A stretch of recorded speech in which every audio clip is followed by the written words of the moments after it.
Часть первая. Прадед умер в 33 года. Прапрадед тоже. Прапрапрадед тоже. 3 совпадения подряд еще можно объяснить. Случайность воспроизводит себя.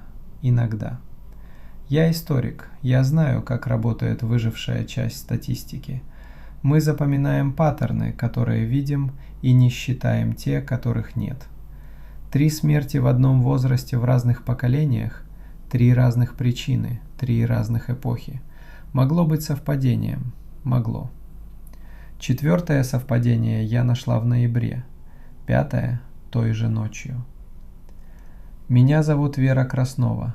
32 года, учительница истории, сейчас в декретном отпуске.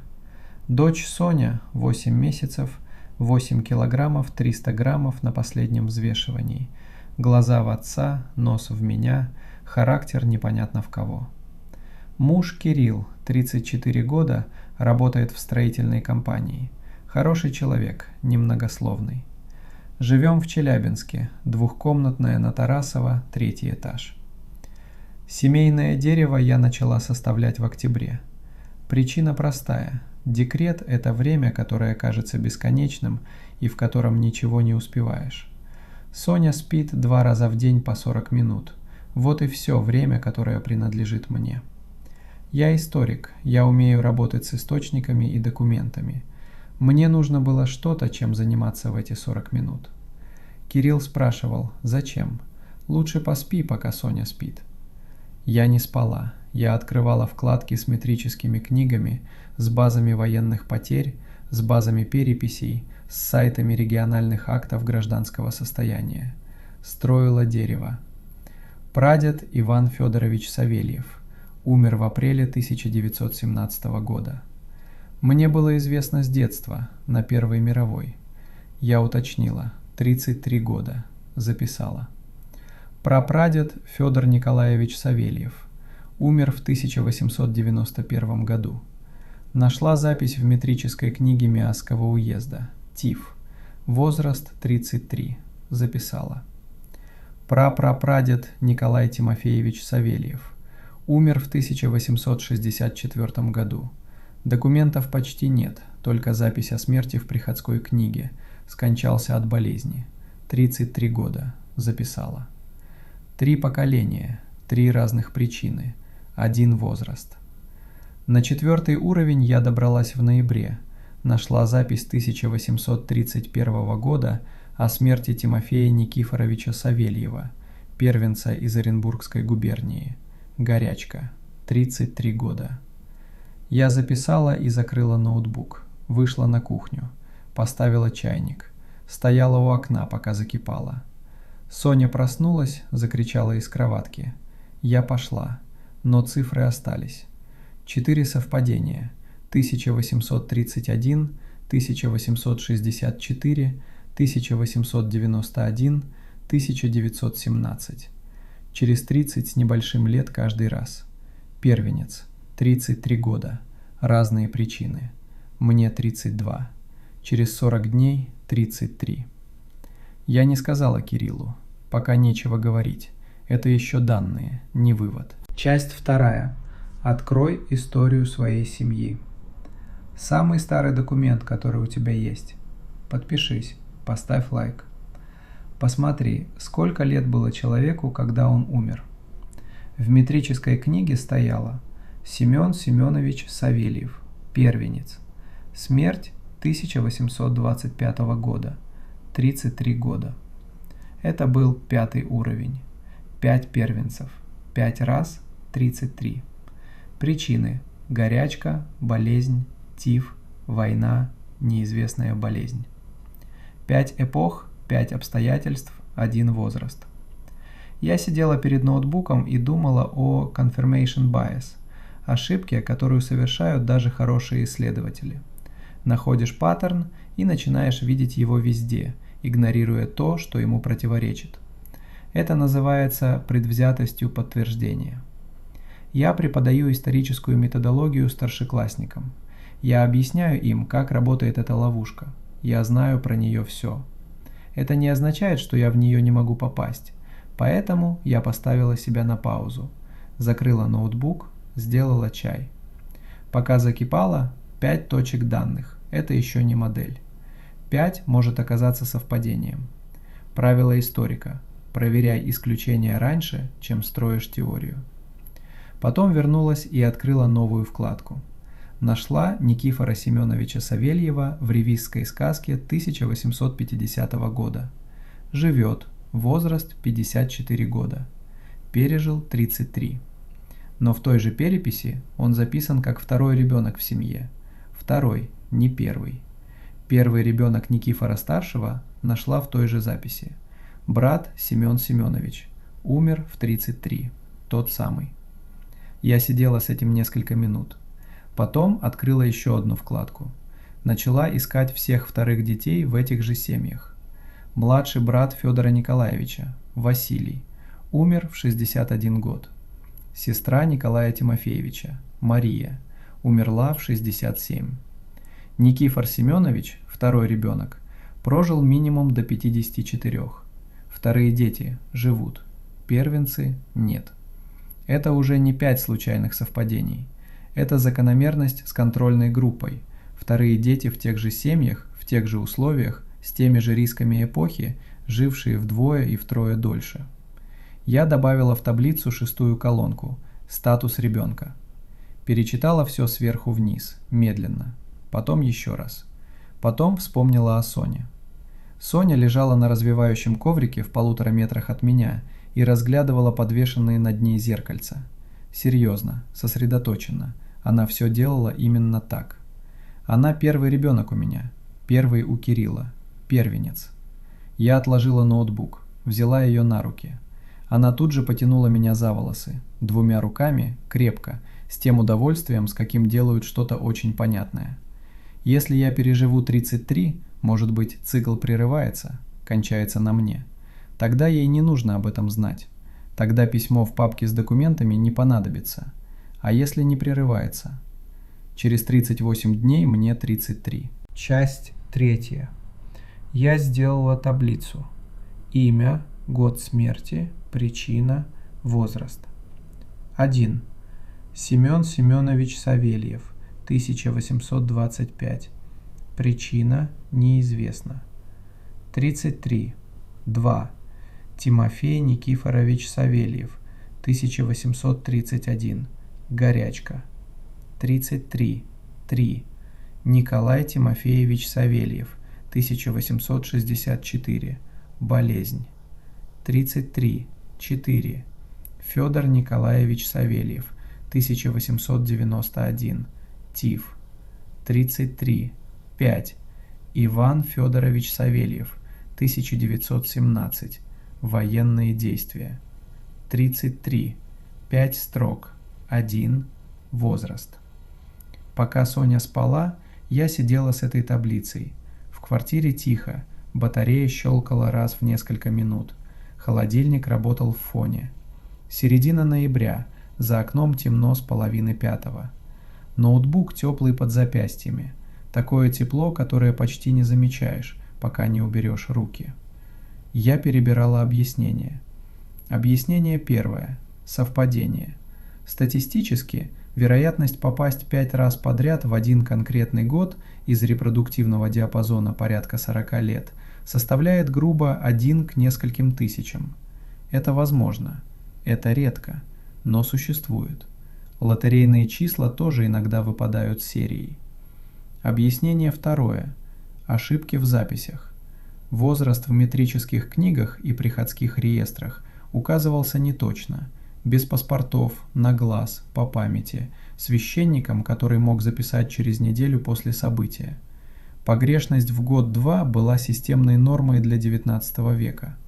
Возможно, все 5 умерли в разных возрастах, просто каждый раз человек, который вел запись, округлял до 33.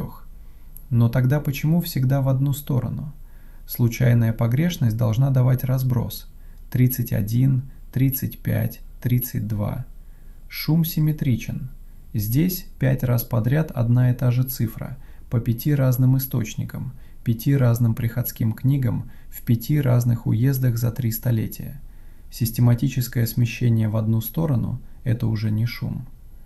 Объяснение третье. Генетическая патология. Есть наследственные синдромы, которые манифестируют в конкретном возрасте. Некоторые заболевания с поздним дебютом, определенные формы кардиомиопатии, нейродегенеративные паттерны. Теоретически, если в роду есть такая патология, передающаяся по нисходящей линии, но очередность рождения не влияет на генетику. Ген не знает, первый ты ребенок или второй. Ты либо носитель, либо нет. Это определяется при зачатии, не позицией в семье. А здесь умирали только первенцы. Вторые дети в тех же семьях, от тех же родителей, с той же наследственностью, жили долго.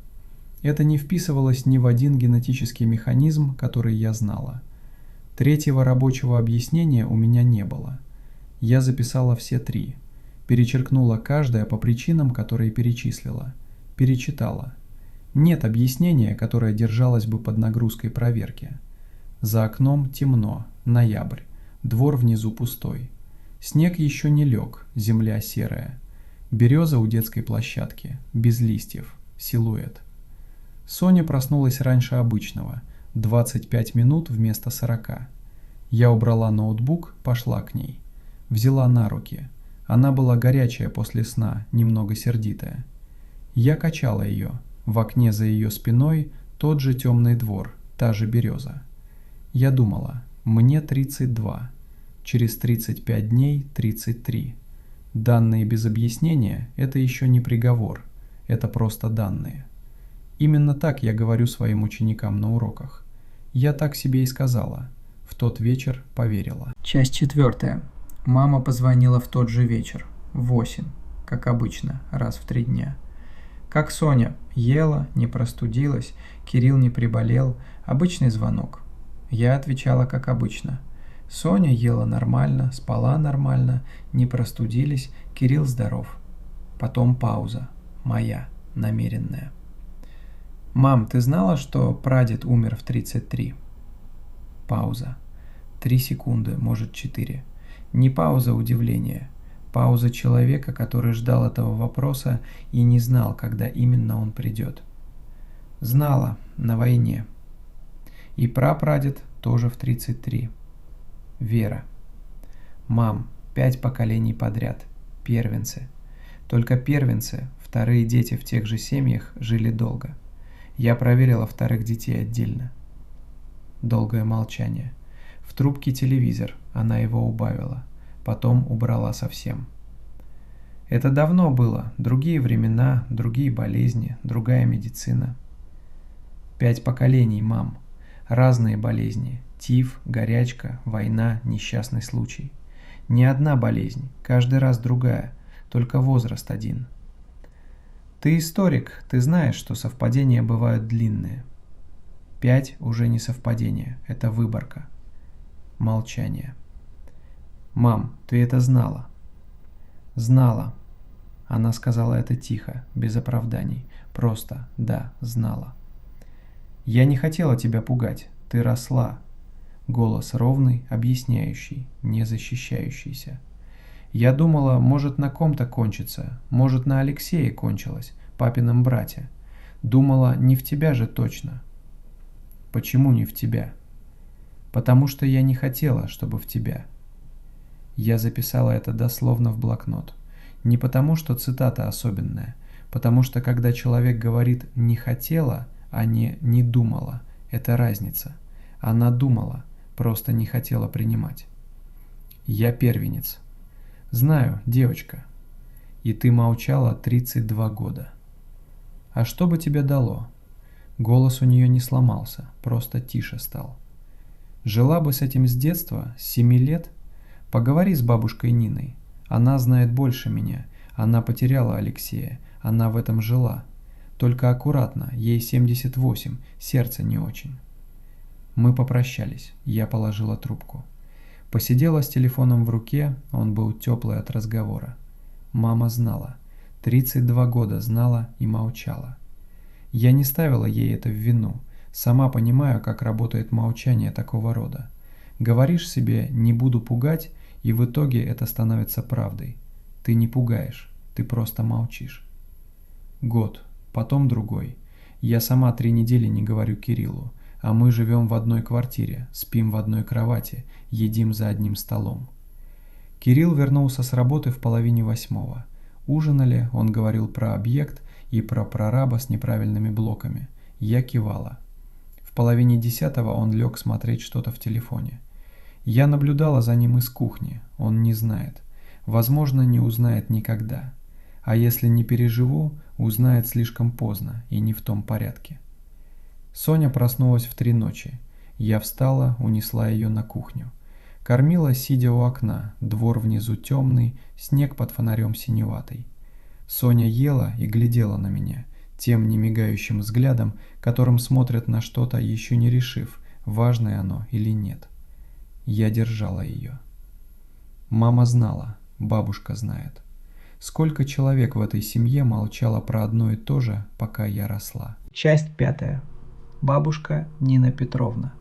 78 лет, живет в Миасе одна 79 года, когда умер дедушка Степан.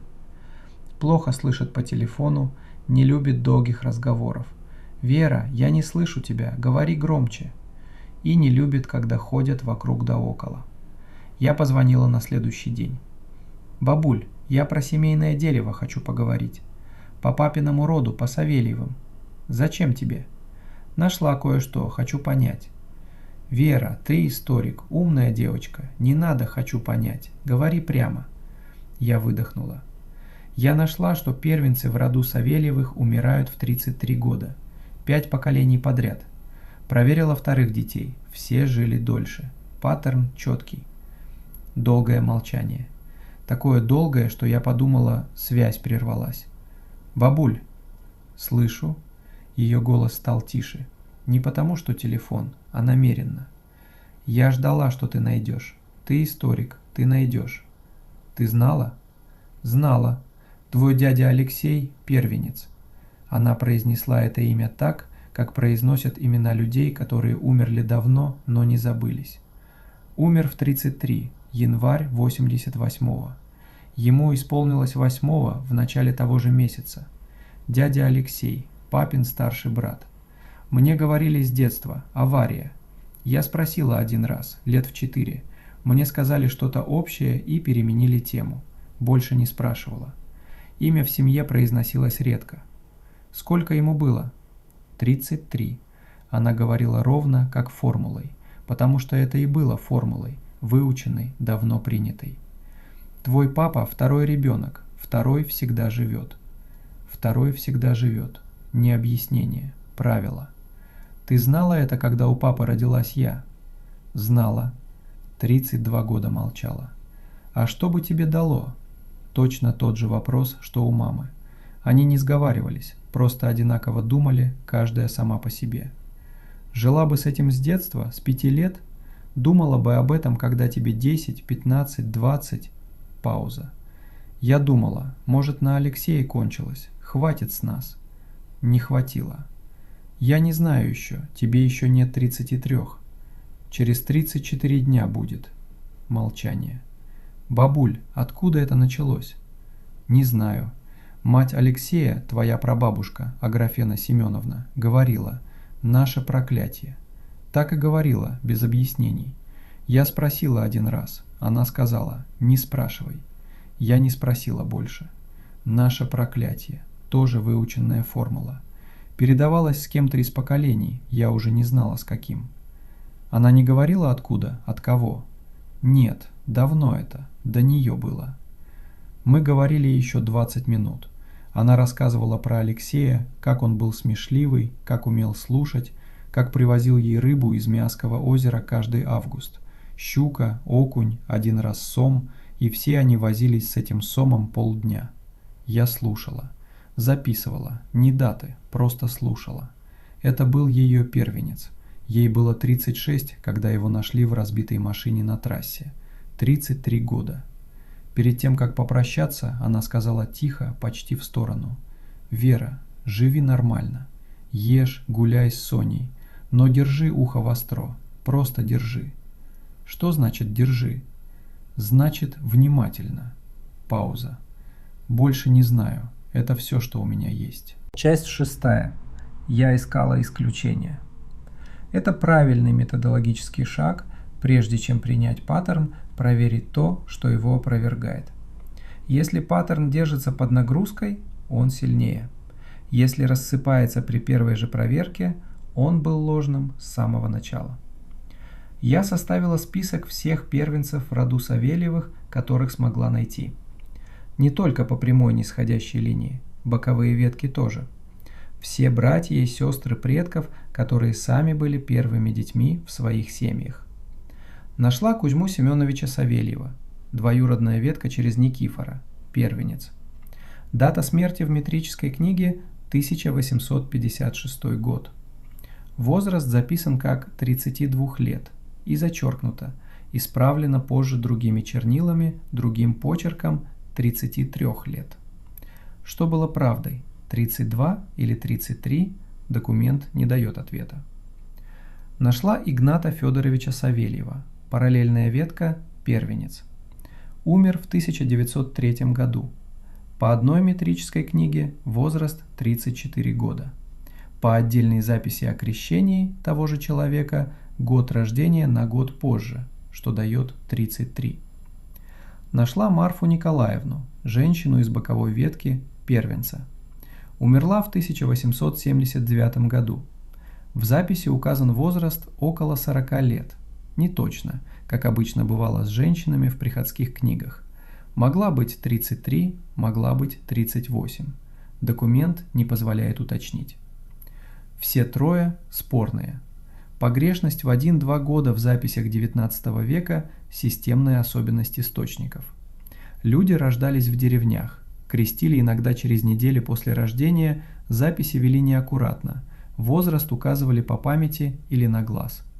1 год в любую сторону не опровержение, это шум в данных. Я добавила в таблицу вкладку «Спорные случаи». Внесла Кузьму, Игната, Марфу. Написала рядом «Неточность источника не считать опровержением». Потом добавила вторых детей в тех же семьях, всех, кого нашла в документах. Их было 8 человек – братья, сестры, вторые дети предков. Каждый, чья дата смерти мне удалось установить, прожил больше 45 лет, 2 – дольше 60. Никифор Семенович, второй ребенок, дожил до 54 как минимум. Вторые дети живут, первенцы нет. Я сидела за ноутбуком и смотрела на эту вкладку. 8 вторых детей, 8 живших долго. 9 первенцев в прямой и боковых линиях, ни одного, кто уверенно пережил бы 33. 3 дня поиска, 23 документа, 9 метрических книг, 4 онлайн-базы, 2 письма запроса в местные реестры. 1 ответ пришел, 1 не пришел. Я сделала все, что могла сделать дистанционно, не выезжая из квартиры с 8-месячным ребенком. Добросовестная проверка, методологически чистая. Такую я бы приняла от студента на кафедре. Исключений не нашла. Соня проснулась. Я закрыла ноутбук, пошла к ней, взяла на руки. Она была теплая, немного сердитая после сна, сжимала кулачки. Я унесла ее на кухню, начала готовить пюре. Кабачок, 2 совка, блендер. Соня сидела в шезлонге и наблюдала за мной серьезно, как она наблюдает за всем. Кирилл был на работе. Декабрь, 2 часа дня. В квартире тихо, холодильник, батарея. Обычная жизнь, обычный день. Мне 32. Через 21 день 33. Часть 7. Я написала Андрею Викторовичу Стрельцову. Он преподавал историческую антропологию на истфаке Челябинского университета. Мой преподаватель в магистратуре. Специализация. Семейные и родовые структуры в Уральском регионе. 19-20 век. Если кто-то в академической среде сталкивался с подобным в семейных документах, он. Написала кратко. Исследую семейное дерево по Савельевым. Обнаружила повторяющуюся закономерность. Смерти первенцев в конкретном возрасте. 6 поколений. Разные причины. Хочу знать, Есть ли похожее в исторических записях других семей региона? Он ответил через 2 дня. Пришлите таблицу. Я прислала. На следующий день написал. Можем поговорить голосом. Мы созвонились вечером. Кирилл был дома. Я вышла на балкон, закрыла дверь. Январь, -8. Стояла в куртке. Стрельцов говорил осторожно. Несколько раз уточнял. Это на пересечении исторической антропологии и того, что он назвал родовыми аномалиями документации. Что это такое? Повторяющиеся схемы в семейных записях, которые статистически значимы, но не объясняются медицински или социально. Пауза. Ваш случай не первый, который мне попадается в Уральском регионе. Не первый? Я видел 3-4 похожих за годы работы. Разные семьи. Один раз конкретный возраст, повторяющийся через несколько поколений. Один раз конкретный тип несчастного случая, без связи с профессией или местом. В академической литературе это называют семейный эхопаттерн. Термин маргинальный, честно говоря. Объяснение? Генетическое не работает для вашего случая. Очередность рождения на генетику не влияет. Эпигенетическое. Теоретически некоторые маркеры передаются через поколения и влияют на риск определенных событий в определенном возрасте, но 3 столетия за пределами известного. Третье? Пауза. Третье объяснение предполагает, что в семейной истории есть событие или решение, которое создало это. Не медицинское, историческое. Что-то в конкретной точке рода запустило механизм, который воспроизводится. Это ближе к тому, чем занимаются этнографы и специалисты по народным верованиям. Вы верите в это? Долгая пауза.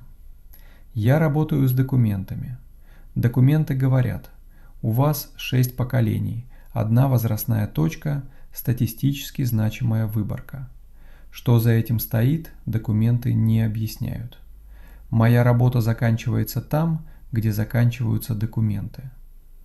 Где начиналась у тех семей, которые вы видели? В 2 случаях из 4 конкретный человек в конкретной точке рода. Первый, с кого началось. Не передача по крови, что-то другое. Что именно, не знаю. И, честно говоря, не хочу знать. Я вернулась с балкона. Руки замерзли. Кирилл спросил, кто звонил? Я сказала, коллега по работе. Он кивнул. Конкретный человек в конкретной точке рода. Первый, с кого началось. Я стала искать дальше в прошлое. Часть 8. Мне нужны были официальные документы, выписки из актов о смерти для ранних поколений, которые нельзя было получить онлайн. Я записалась в ЗАГС через госуслуги. Пришла с паспортом и списком запрашиваемых документов. Мне достался сотрудник окошка 3, молодой мужчина лет 25. Я объяснила, семейное дерево, нужны копии документов о смерти по нескольким предкам. Дала список. Он начал вбивать. Пока он искал, я заполняла форму запроса. «Савельева Вера Геннадьевна?» – уточнил он. «Краснова теперь. Савельева в девичестве». Он что-то вбил, замолчал. Пауза. Недолгая, секунды 3-4. Но я умею читать людей у источников. Это была пауза не технического характера. Это была пауза человека, который увидел что-то и не знал, что с этим делать. «Подождите», – сказал он. Встал, ушел за стойку. Вернулся с женщиной лет 50 в очках. Она посмотрела в экран, ничего на лице не изменилось. Краснова Вера Геннадьевна, 1993 года рождения. Да. Замужем за Красновым Кириллом Дмитриевичем? Да. В чем дело? Она закрыла что-то на экране. Системная ошибка. В базе данных возникают технические артефакты при миграции старых реестров. Дублирующие записи, записи с некорректными данными мы устраняем. Что за запись? Техническая, не несет юридической силы. Можно посмотреть? Пауза. Она смотрела на меня. Я не отводила взгляда. «Вам лучше не смотреть», — сказала она. Тихо, ровно. «Пожалуйста». Она медленно развернула монитор на несколько градусов. Секунды 3. Потом развернула обратно. Я успела прочитать. Бланк акта о смерти. Мое имя, моя дата рождения. Дата смерти – 24 февраля. «Это технический артефакт», — повторила она. «В понедельник IT-отдел устранит». Она переключила вкладку. Достала бланк расширенного запроса. «По вашим предкам. Заполните это. Срок 14 рабочих дней». Я взяла бланк. Бумага была обычной, принтерная, 80 граммов, холодная, 2 руками. Снаружи январский день, серый, сухой. Я дошла до машины, села, не заводила. Ключи были в кулаке, зубцы врезались в ладонь. Я не разжимала. Заметила это только через несколько минут, когда пальцы начали неметь. Разжала. Положила ключи на пассажирское сиденье. 24 февраля. Мой день рождения. 2 февраля. 22 дня после. Технический артефакт. Так бывает. IT-отдел разберется. Я уставилась в лобовое стекло. Стоянка перед ЗАГСом. 3 машины, 1 велосипед, куча снега у бордюра. Серый январь. Обычная улица. Я историк. Я знаю, что такое ложный источник. Знаю, что такое испорченная запись, пропущенная цифра, ошибка при вводе, устаревший реестр с двойным дублем. Это случается, это устраняют. IT-отдел действительно разберется. 24 февраля. Иван Федорович Савельев, прадед. День рождения 6 апреля 1884. Умер 8 апреля 1917. Через 2 дня после 33-го дня рождения. Дядя Алексей Петрович. День рождения 8 января 1955. Умер 25 января 1988. Через 17 дней.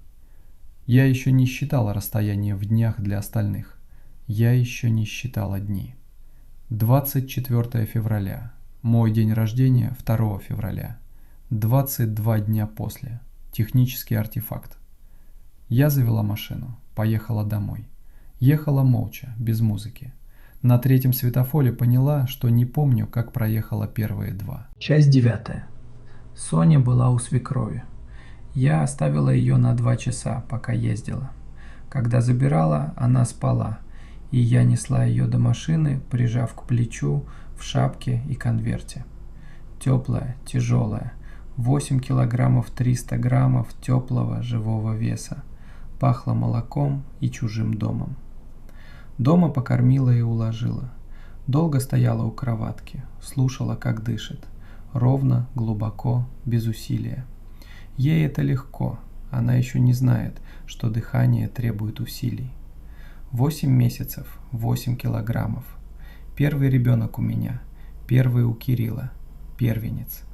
Я думала об этом 1 раз раньше и отогнала, как отгоняют мысль, которая слишком большая, чтобы с ней сидеть прямо сейчас. Теперь стояла у кроватки и позволила ей остаться. Через 32 года и несколько месяцев ей будет 33. 2058 год. Я к тому времени буду 64. Что мне говорить ей тогда? Дочка, ты знаешь про паттерн в нашем роду? Или ничего не говорить, как мама не говорила мне? Или оставить папку с документами и письмо внутри? Я уже знала, что выберу письмо. Я ушла на кухню, налила воды, выпила стоя у раковины. Кирилл вернулся около 7. Ужинали. Он что-то разогрел из вчерашнего, рассказывал про объект, про прораба, который закупил не те блоки. Я кивала, отвечала «да», «понятно», «ничего себе». Он замолчал на середине предложения, посмотрел на меня. «Ты меня слышишь?» «Слышу, прости, устала немного». Он кивнул и не стал расспрашивать. Он такой. Видит, что что-то не так, дает время самой рассказать. Обычно я ценю это. Сейчас оно спасало. Я не знала, как это говорится вслух. «Кирилл, в нашем роду первенцы умирают в 33». Это предложение не вписывалось ни в один разговор, который я умела вести. Я учительница истории.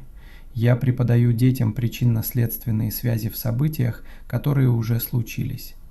То, что еще не случилось и может не случиться, для этого у меня не было языка. Ночью Соня проснулась в 1:40. Я встала, тихо, чтобы не разбудить Кирилла. Унесла ее на кухню, кормила, сидя у окна. Двор внизу темный, снег под фонарем синеватый, береза без листьев, детская площадка пустая.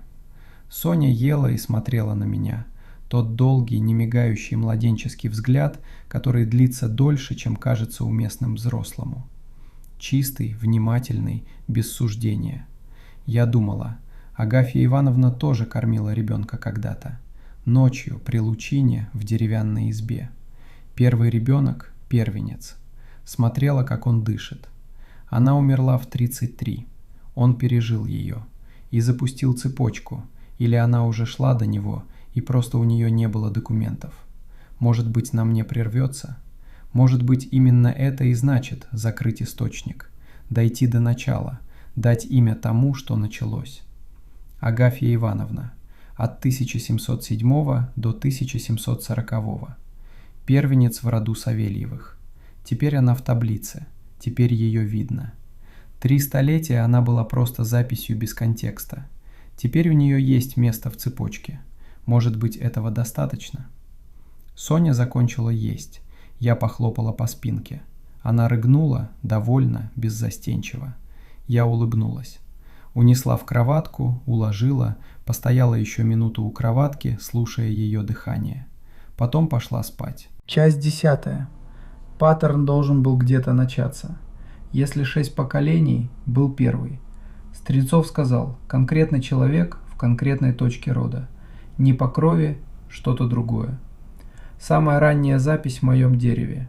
Семен Семенович. Смерть в 1825 году. Его отец, Никифор, второй ребенок, прожил долго. Значит, Семен начал или был первым зафиксированным. Я нашла выше. Никифор старший. Первый его сын Семен. Но был ли кто-то до Семена? Я уходила все глубже. Реестры редели. Документы конца XVIII века – обрывки, плохо сохранившиеся, частично нечитаемые. Чем раньше, тем хуже.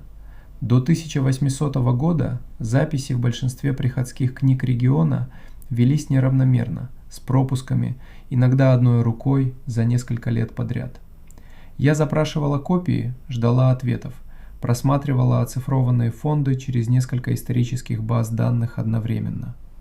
Нашла упоминание Никифора Тарасовича Савельева, первенца. Умер в 1804 году, 33 года. Год рождения Никифора по записи о крещении – 1771. Выше него – Тарас Иванович. Еще выше – Тарас Иванович Савельев, первенец. Дата смерти в церковной книге – 1771 год. Возраст – 33. 1771 минус 33.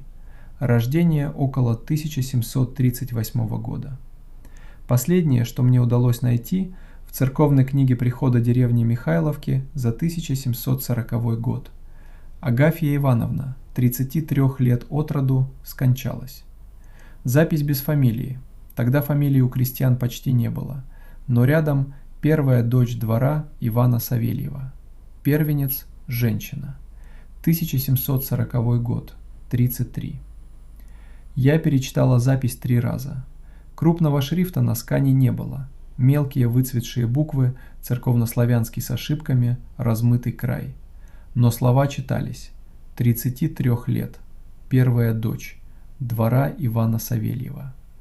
Я существовала потому, что Агафья Ивановна умерла. Ее смерть – первое звено. Каждое следующее поколение прожило ровно до этой точки и не дальше. Теперь эта цепочка тянулась через 300 лет. До меня. До этого экрана. До этой квартиры на Тарасова. До 1740-го церковные книги того прихода не сохранились. Предположительно, сгорели в 70-х годах XVIII века. Дальше тишина. Дальше ничего. Агафья Ивановна. Самая ранняя точка, которую мне удалось найти. Умерла в 1740 году в деревне Михайловки Оренбургской губернии. 33 года. Причина не записана. Я добавила в таблицу последнюю строку. 8. Агафья Ивановна Савельева. 1740. Причина неизвестна. 33. 8 строк. 3 столетия. Я смотрела на дату. 1740 год. Что случилось с Агафьей Ивановной в том году, никто не знает и никто уже не скажет. Деревня, ранний 18 век, крестьянка 33 лет. Она была первым ребенком в семье, жила в деревянном доме, пережила зиму 1739-1740 годов, которая в Оренбургской губернии была суровой, и умерла, без указания причины. Запись сделана, чтобы зафиксировать факт, а не объяснить его. 3 столетия назад. Документов больше нет. Стрельцов сказал, что-то в конкретной точке рода запустило механизм. Возможно, это была она. Возможно, что-то в ее жизни или смерти, чего уже не восстановить никакими запросами и ни в каких реестрах. Закрыла ноутбук. За окном январь, минус 14. Двор пустой, березы без листьев. Под фонарем круг света на снегу и ничего больше. Все как обычно. Часть 11. Я снова написала Стрельцову. Спросила, если этот цикл запущен конкретным человеком, как он работает? Что именно передается через поколение, если не генетика? Он ответил долго, больше обычного. Я чувствовала, что он выбирал слова не из осторожности, а потому что слова здесь плохо подходили. В антропологической и фольклористической традиции существует концепция родового следа. Событие или состояние, которое человек переживает в критической точке жизни, запускает наследуемую схему судьбы у потомков. Не через биологию, через что-то другое, для чего у нас пока нет точного описания. В обычной генетике это не работает. Гены не несут смысла события, только биохимию. В эпигенетике теоретически некоторые стрессовые маркеры могут передаваться через несколько поколений и влиять на риск определенных событий. Но 3 столетия – это уже за пределами того, что известная эпигенетика может объяснить. В нескольких задокументированных случаях, которые я видел или читал о них, эта закономерность прекращалась. Условие было одно – кто-то из потомков находил ее источник и, условно говоря, закрывал его. Что именно это означало в конкретных семьях, ритуал, осознание, конкретное действие, я не берусь говорить, это не мои данные. Это этнографы, которым я не вполне доверяю, но наблюдение есть. Что я могу сказать с уверенностью? Ваша находка статистически реальна. 8 поколений, 1 возрастная точка – это не шум. Объяснение есть, просто оно не в той области, которой занимаюсь я. Я перечитала трижды. Прекращалось, когда кто-то находил источник и закрывал его. Источник Агафья Ивановна, 1740 год, деревня Михайловка, Оренбургская губерния. Первенец, умерла в 33, причина не записана. Найти – нашла, дала имя, вписала в таблицу. Конкретную женщину, конкретный год. Что значит закрыть, этого у меня не было. Я историк, я работаю с документами. Документ я нашла. Что делать дальше, документы не объясняют.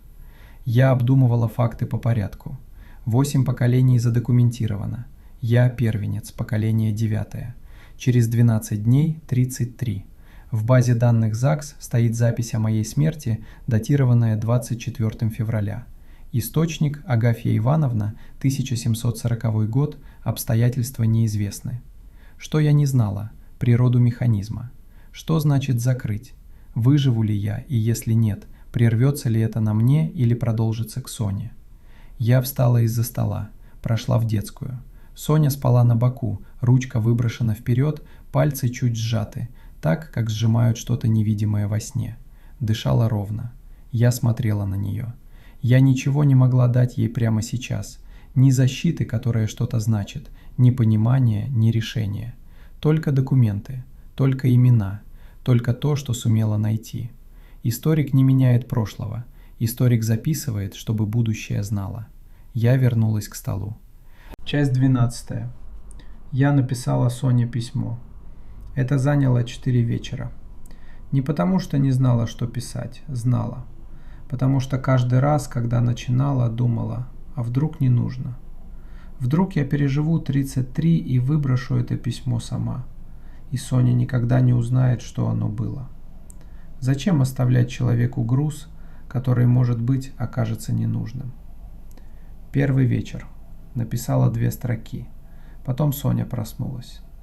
Когда уложила обратно, не вернулась к листку. Второй вечер. Написала имена. Все 9. В хронологическом порядке. Остановилась на Агафье. Долго смотрела на это имя. Агафья Ивановна. От 1707 до 1740. Женщина, которую никто не помнит. У которой не осталось ничего, кроме записи о смерти в приходской книге и этой цепочки потомков через 3 столетия. Убрала листок и пошла спать. Третий вечер. Кирилл был дома, сидел в той же комнате. Не могла писать. На 4-й вечер он задержался на работе. Соня спала. Я достала листок и написала. Без остановок. За 40 минут. Написала от руки. Не из-за ритуальности. Просто файл можно случайно удалить. Бумагу нет. Написала факты. Что нашла, как искала. Имена в порядке. Агафья, Тарас, Никифор, Семен, Тимофей, Николай, Федор, Иван, дядя Алексей. Что объединяет их? Первенец, 33. Разные причины. Что бабушка знала и называла нашим проклятием? Что профессор Стрельцов говорил о родовом следе и о том, что паттерн иногда прекращался. Написала про ЗАГС, про бланк акта. Написала, что не знаю, технически ли это артефакт или нет, но пусть знает. Написала про Стрельцова, найти источник и закрыть его. Написала, что источник, предположительно Агафья Ивановна, 1740 год. Что именно значит закрыть, не знаю. Что, может быть, я уже сделала все, что можно. Последний абзац переписывала 3. В первый раз получалось слишком торжественно, не мой голос. Во второй слишком сухо, как инструкция. В 3 написала то, что думала на самом деле. Ты можешь решить, что это суеверие. У тебя есть на это право. Я сама не уверена до конца. Но прошу, изучи семейное дерево, прежде чем решить. Я оставляю его в этой же папке. Историк работает с источниками, не с интуицией. Посмотри на источники сама.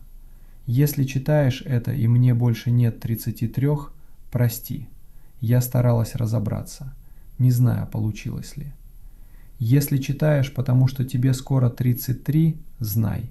Ты не первая, кто сидел с этими документами поздно ночью и думал об этом. Это не помогает, я знаю. Но ты не одна. Подписала. Сложила втрое. Конверт на лицевой стороне. Соня. Открыть, когда поймешь зачем. Положила в папку с ее документами. Свидетельство о рождении, медицинская карта, страховой полис. Она туда не заглянет лет 20, наверное. Кирилл вошел именно в тот момент, когда я закрывала папку. Что делаешь?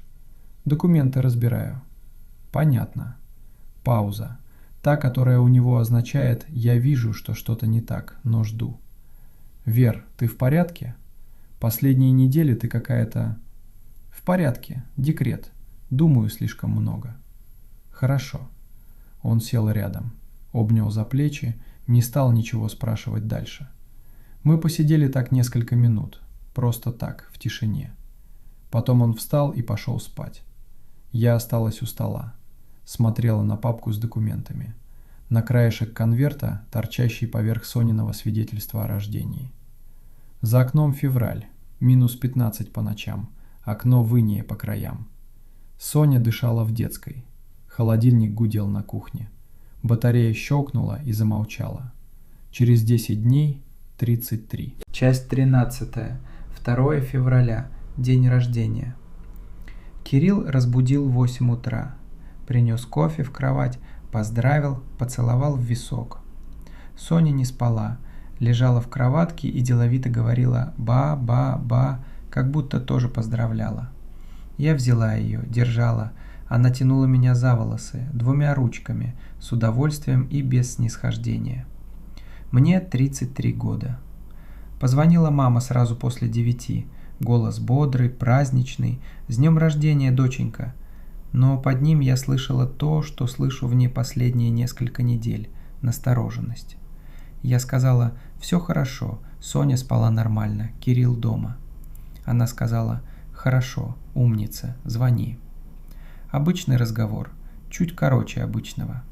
Позвонила бабушка в 9:30. Голос тихий, как всегда. Спросила, как себя чувствую. Я сказала: «Хорошо». Она помолчала. 3 секунды, может 4. То молчание, которое я уже умею различать. Потом: «Звони». И положила трубку. Приехала свекровь в полдень. Торт «Наполеон», который она делала сама, 20 слоев, сахарная пудра поверх. Кирилл подарил кофемашину, которую я хотела еще год назад. Соня сидела на руках у свекрови и грызла угол упаковочной бумаги. Мы пили чай, разговаривали о Сониных зубах, о том, нужно ли переходить на 2-й прикорм. Обычный день, хороший день. День шел, я ждала. Ни паники, она бы мне мешала думать. Просто ждала, как ждут результатов анализов. Историк, который изучил паттерн, знает, он проявляется в конкретных обстоятельствах, не в воздухе. Иван Федорович погиб в военных действиях. Федор Николаевич умер от тифа. Дядя Алексей – авария. Каждый раз конкретная причина, конкретный момент. Не судьба в виде абстракции, а событие. Значит, должно было что-то произойти. В полдень ничего не происходило. В 2 тоже. Я разогревала обед на кухне и прислушивалась к плите. Вдруг газ плохо подается, вдруг что-то. Ничего. Сковорода грела, масло трещало. Я ела, стоя у окна. Улица внизу, машины, прохожие, голубь на карнизе напротив. В 3 Кирилл отвез свекровь домой. Я осталась с Соней. Кормила, меняла, слушала, как она рассказывает что-то важное на своем языке. Она не знает, что сегодня особенный день. У нее нет оснований это знать. Ничего не происходило. До обеда я гуляла с Соней. Коляска, парк в квартале от дома. -12, щеки горели. Я шла по расчищенной дорожке, Соня разглядывала заснеженные ветки из-под капюшона. Серьезно, внимательно, как она разглядывает все. Мимо шли люди. Женщина с собакой, мужчина в рабочей куртке, бабушка с авоськой. Все шли по своим делам в обычный день. Мне 33 года. Я везу коляску по парку в -12. Ничего не происходит. На обратном пути я перешла дорогу на знакомом перекрестке. Посмотрела в обе стороны. Не просто так, а внимательнее обычного. Посмотрела вверх. Крыши зданий, карнизы, сосульки.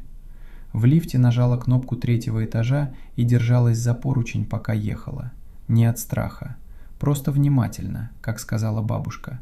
Просто держи. Ничего. Вечером позвонили подруга Лена и 2 коллег с кафедры. Кирилл сделал ужин. Паста с грибами – мой любимый вариант. Я выпила полбокала вина. Кормящей не положено, но в день рождения, думала я, небольшое нарушение простительно. Соня заснула в 9 без обычных разговоров. Просто закрыла глаза и все, будто устала от дня. Мы с Кириллом сидели. Включили какой-то фильм, я не следила за сюжетом. Кирилл уснул на диване в 9:30. Я выключила звук и не стала его будить. Квартира, тишина. 2 февраля. Я сидела и думала. Может быть, правда кончилась? Паттерн существовал почти 3 столетия и встретил первенца, который нашел его источник, и выжил. Стрельцов говорил, иногда прекращается, когда находят источник и закрывают. Может быть, закрыть и означало именно это. Найти Агафью Ивановну в церковной книге 1740 года, дать ей имя, вписать в таблицу. Сделать ее видимой снова. Может быть, этого было достаточно. Может быть, Соне это не понадобится. В 11:30 я встала, пошла на кухню, поставила чайник. Стояла у окна, пока закипала, Двор внизу темный, снег под фонарем синеватый. Зазвонил телефон. Бабушка. В 11:30 ночи. Она никогда не звонила так поздно. Я ответила. Часть 14. Бабуль. Почему так поздно? Я ждала, хотела убедиться, что день прошел. Прошел, все нормально. Молчание. «Подожди 3 дня», — сказала она. «Что?» 3 дня. Голос ровный.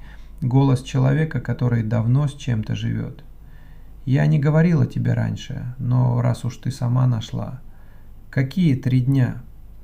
Алексей умер не в день рождения. День рождения у него был 8 января. Умер 25-го. 17 дней после. Я стояла у кухонного стола. Чайник выключился. Пар рассеивался. «Я после твоего последнего звонка подняла бумаги Степана», — продолжала она. «У него были записи по Савельевым от матери Алексея. Даты смерти». «Что за даты?» «Иван Федорович, прадед. День рождения 6 апреля. Смерть 8 апреля. 2 дня после». Я открыла ноутбук, нашла запись. «У меня точной даты рождения нет. У Степана есть 6 апреля. Умер 8-го. 2 дня. Федор Николаевич? День рождения 3 марта. Смерть 6 марта. 3 дня. 3 дня. Иван 2 дня. Дядя Алексей 17. Разное число, но не в день рождения. В течение нескольких дней после. «Запись в ЗАГСе», — сказала я. «Там было 24 февраля». Тишина. 22 дня после 2 февраля, сказала она. Я считала. Это может быть ошибкой системы, я не знаю. Я тоже не знаю. Молчание. Вера, 3 недели, просто внимательно. Сколько там у тебя до 24-го? 22 дня. 3 недели, повторила она тихо. Мы попрощались. Чайник остыл, я не заметила. Я стояла у стола, смотрела на ноутбук, открыла таблицу, добавила последний столбец, который не добавляла раньше, дней после дня рождения. Иван Федорович Савельев 2 дня после, Федор Николаевич Савельев 3 дня после, Алексей Петрович Савельев 17 дней после. Добавила строку с собственным именем, дату рождения 2 февраля 1993 года. Запись из ЗАГСа, 24 февраля. Курсор мигал в ячейке последнего столбца. Я посчитала. 2 февраля до 24-го – 22 дня. Вписала. 22. Соня спала в детской, Кирилл спал на диване в комнате. Квартира, холодильник, батарея, его ровное дыхание из-за стены. Я закрыла ноутбук, встала, подошла к окну. Двор внизу, снег, фонарь, тишина. Тот же двор, что был 2 часа назад. Те же березы, тот же фонарь с желтоватым кругом света на снегу. Ничего не изменилось. Я смотрела на это несколько секунд. Обычный двор, обычная ночь. 2 февраля, 33 года, половина 1 ночи, и все как обычно. Заварила чай, вернулась к столу. Ноутбук стоял закрытым. Папка с Сониными документами в ящике стола. Письмо внутри, конверт с ее именем. Я сидела и думала. 8 человек до меня сидели точно так же за 33 года. Агафья Ивановна за лучиной в деревянной избе. Иван Федорович, может быть, где-то у окна в апреле 1917 года, за 2 дня до.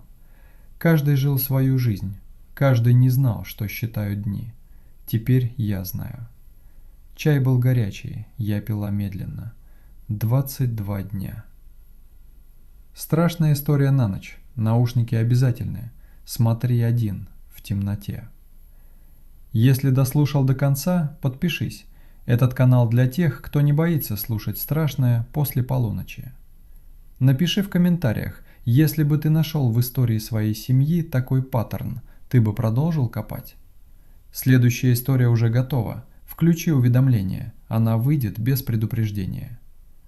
Наушники. Темнота. Осторожно. Открой историю своей семьи. Самый старый документ, который у тебя есть. Посмотри, сколько лет было человеку, когда он умер.